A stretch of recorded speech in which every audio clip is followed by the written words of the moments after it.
মধ্যপ্রাচ্যের আকাশে যেন এখন শুধু আগুনের গোলা। ইরানের ইসলামী বিপ্লবী গার্ড বাহিনী আইআরজিসি হুঁশিয়ারি দিয়েছে, ইসরায়েলের জন্য এবার সত্যি খুলে যাচ্ছে জাহান্নামের দরজা। এই হুঁশিয়ারির পেছনে রয়েছে ট্রু প্রমিস 3 অপারেশনের নতুন ধাপ, যেখানে ইরান ছুটছে ভয়ঙ্কর ক্ষেপণাস্ত্র ও ড্রোন। আইআরজিসির মুখপাত্র ইমান তাজিক জানিয়েছেন, এই ধাপে ইরান ইসরায়েলের শক্তিশালী আকাশ প্রতিরক্ষা ব্যবস্থা ভেঙে খান খান করে দিয়েছে। এমনকি মোসাদ ও আমান সদর দপ্তরকেও নিশানায় নেওয়া হয়েছে। এখন ইরানের ড্রোন ও ক্ষেপণাস্ত্র ইসরায়েলের আকাশে অবাধে ঘুরে বেড়াচ্ছে। এমন হামলার জেরে আতঙ্কে লাখো ইসরায়েলি নাগরিক দিনের পর দিন সূর্যের আলো না দেখেই আন্ডারগ্রাউন্ড বাংকারে জীবন কাটাচ্ছেন। চারিদিকে শুধু লাল অ্যালার্টের সাইরেন, শ্বাসরুদ্ধকর অস্থিরতা আর ভয়। বিশেষজ্ঞরা বলছেন, এই হামলা প্রতিশোধ নয় শুধু, বরং গোটা মধ্যপ্রাচ্যের জন্য এক নতুন বার্তা।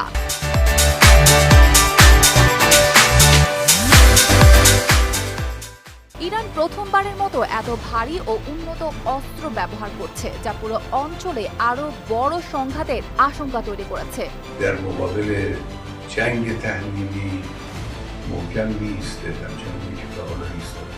সাম্প্রতিক ঘটনাগুলিতে ইসরায়েলের বিভিন্ন স্কুল, কলেজ, দেয়াল ও গেট জুড়ে ইসলামিক ক্যালিগ্রাফি দেখা যাচ্ছে।